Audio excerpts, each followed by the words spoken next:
I'll tell you a couple. I've had 36 major experiences in my life. I have them all the time. But major, I call them peak experiences. Experiences which were totally out of this world that blew me away.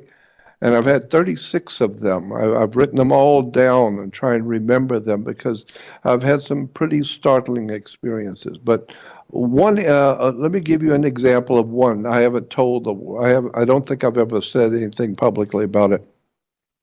But back in the early 90s, I was invited to speak at a conference over in just east of Pasadena at a big hotel. And I was supposed to be the keynote speaker at this big conference.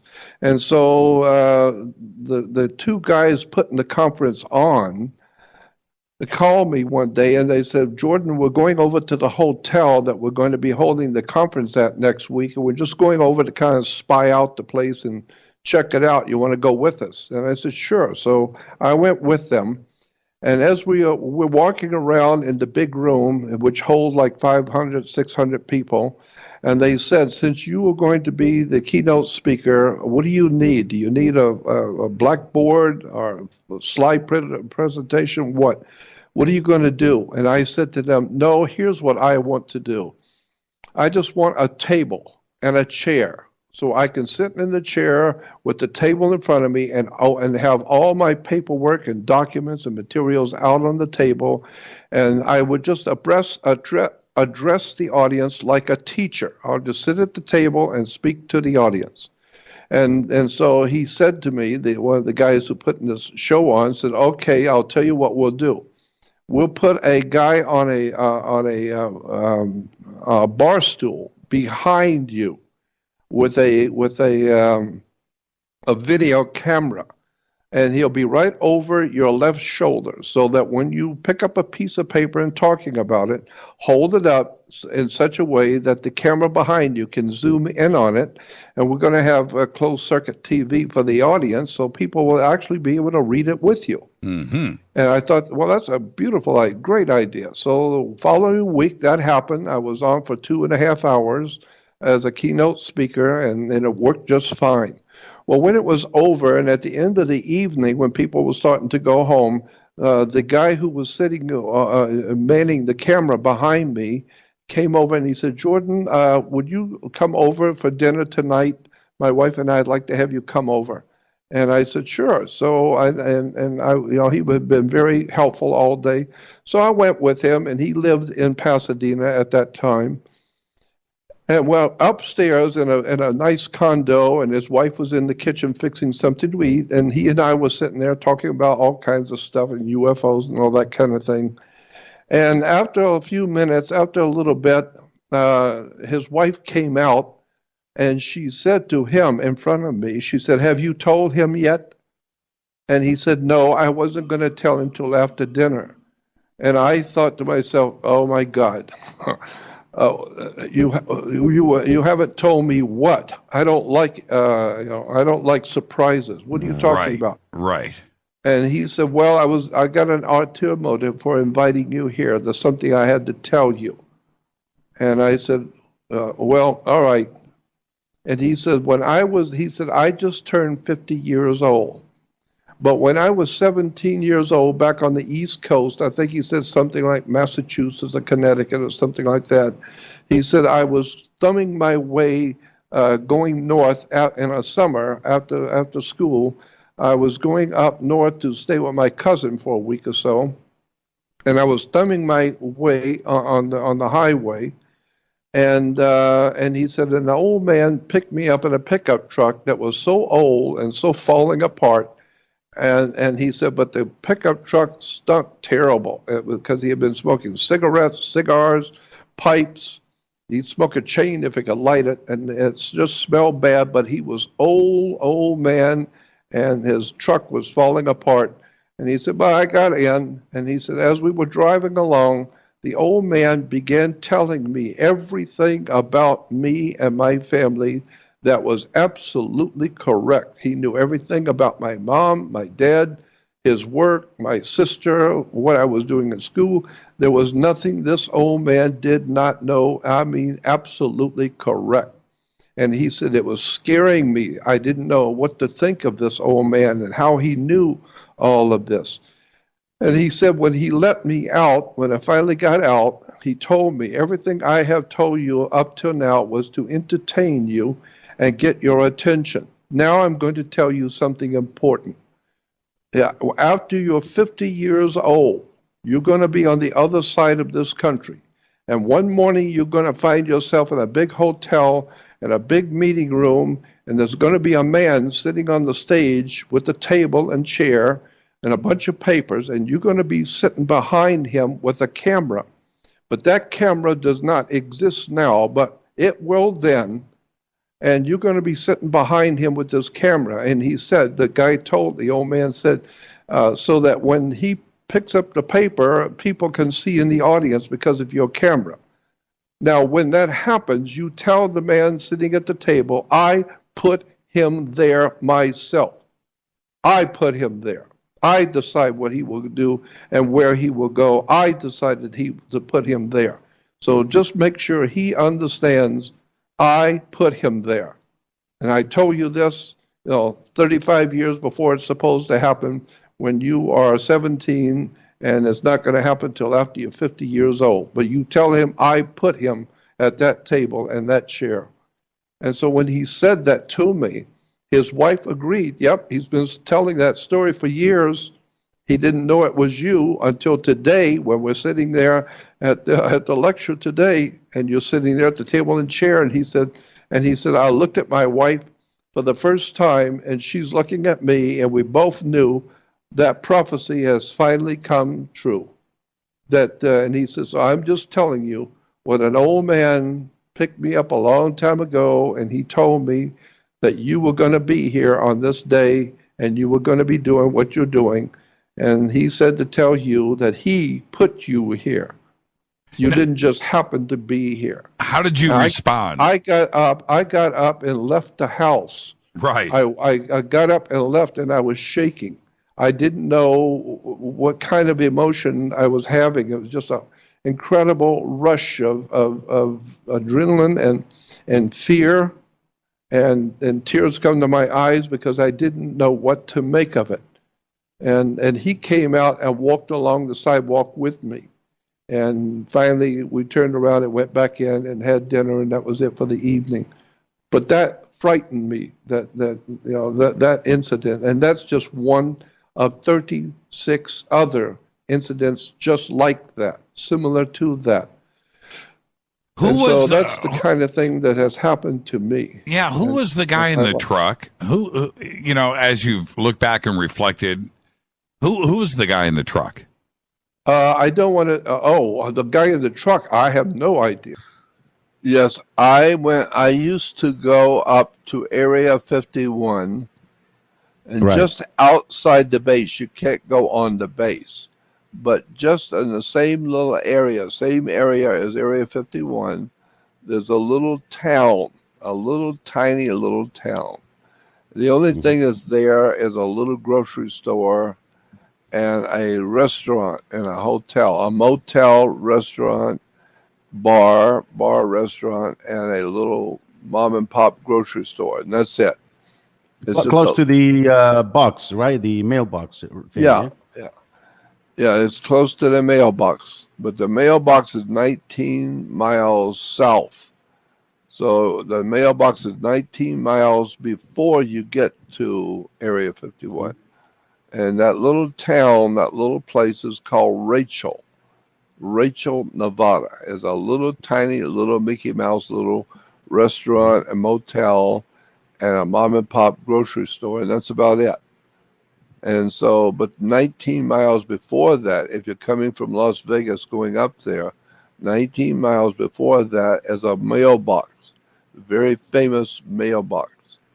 And that's where people go and park to see UFOs, because that's where the Area 51 is, right over the mountain. So anything coming into the base or going out of the base will come over your head and you'll see it.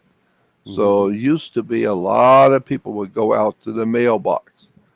19 miles before you get to Rachel, and sit out there all night long, park out there all night long, bring your coffee and your sandwich and everything. Just sit out there at night and wait and see what's going to come in and what goes out.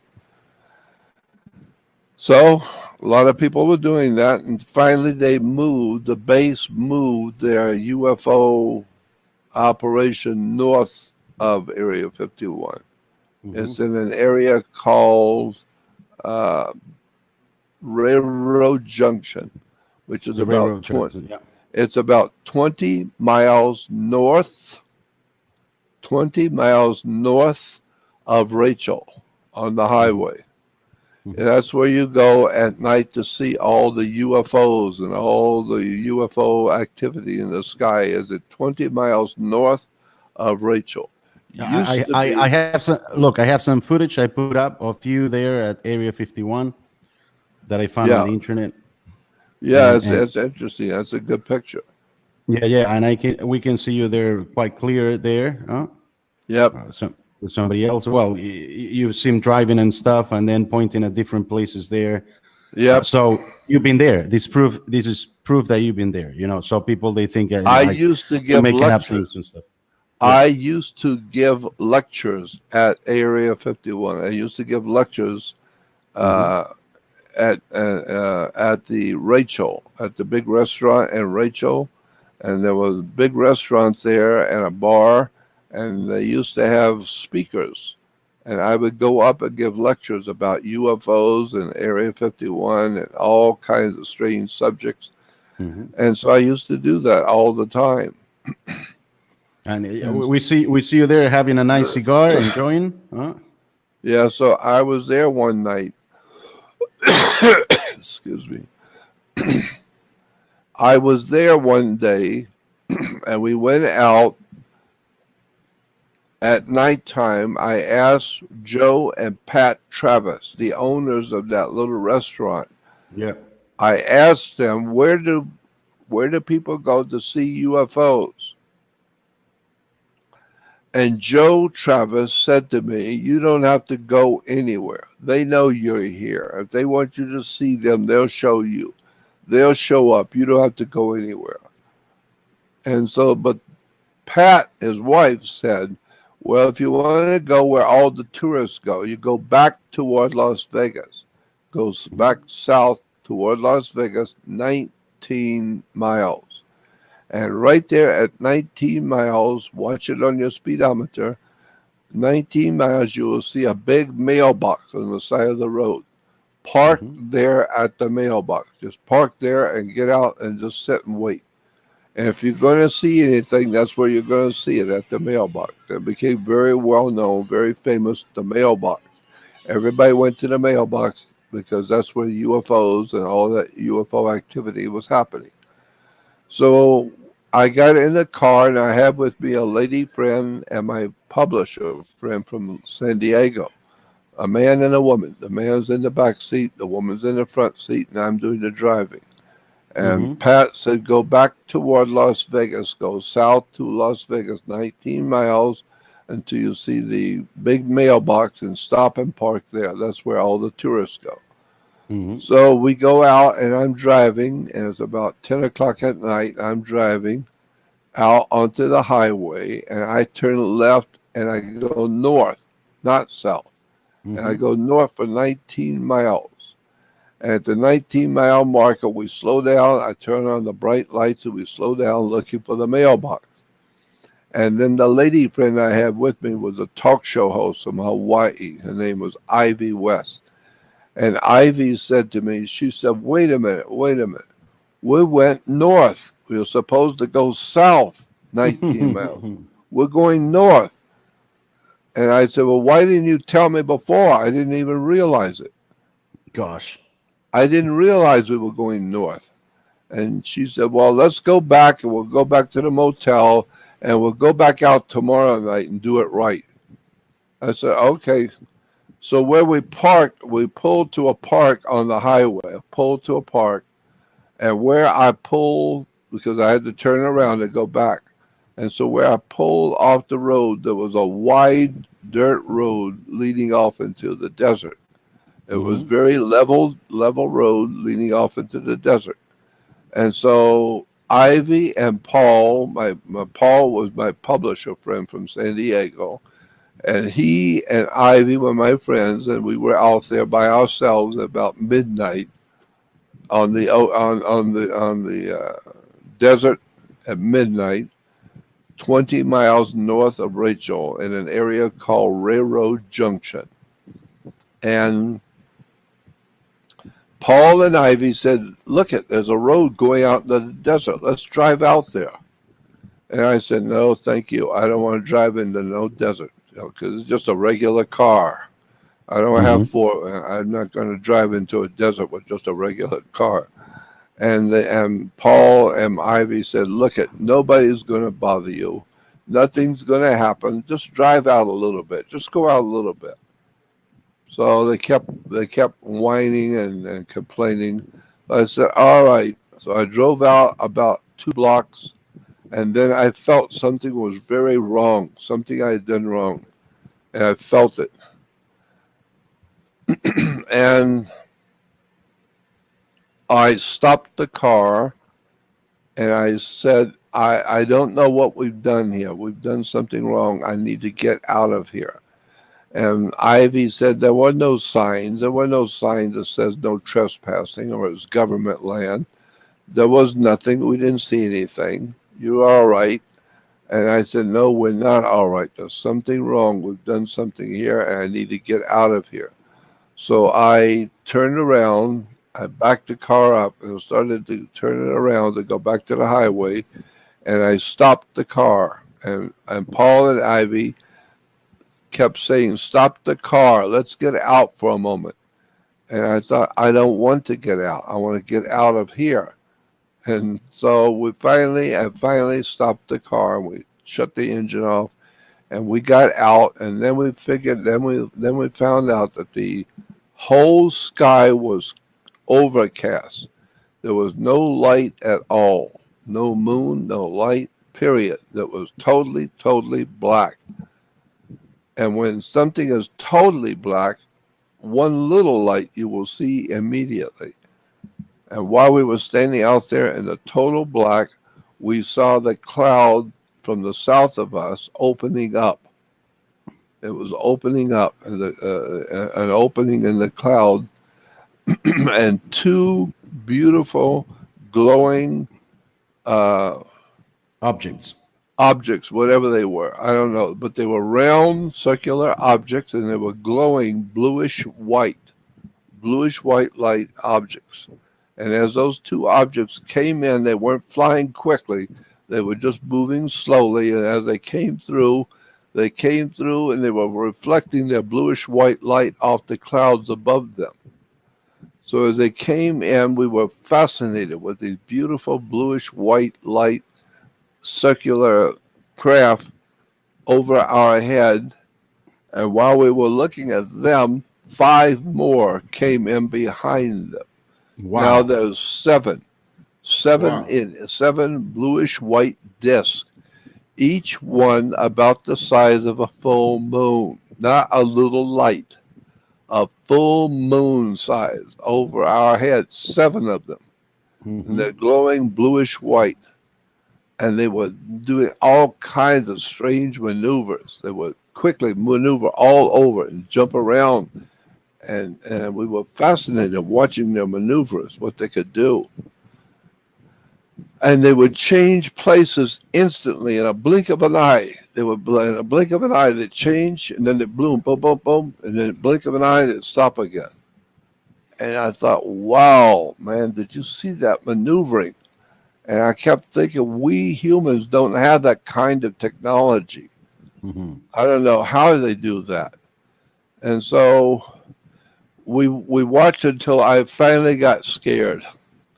And I said, I got to get out of here. So we got in the car, and I said, let's get out of here. I don't know who this is, and I don't know what they're doing, but I'm scared. I want to get out of here. And hit the metal to the pedal, to the pedal, to the metal. Take the pedal Gas to the it, metal. I man. put my foot to the floor Oh my God. and Yeah, shot straight out. because I knew that the highway was only a couple of blocks, and I put my foot to the floor. When I flipped on the lights on the car, I didn't want to overshoot the highway and end up on the other side out in the desert. And so we got out on the highway, and then we got out of the car when we got on the highway, because all of a sudden we weren't frightened anymore, and we felt all right. We felt safe, and the 7 UFOs had gone back out into the desert, and they were gone. But you think they were human made, or alien made, no. or what? No. They were obviously extraterrestrial, because they were not of this world. What they were doing and what they could do and what they looked like was something we've never seen before, ever. The most phenomenal thing I've ever seen in my life.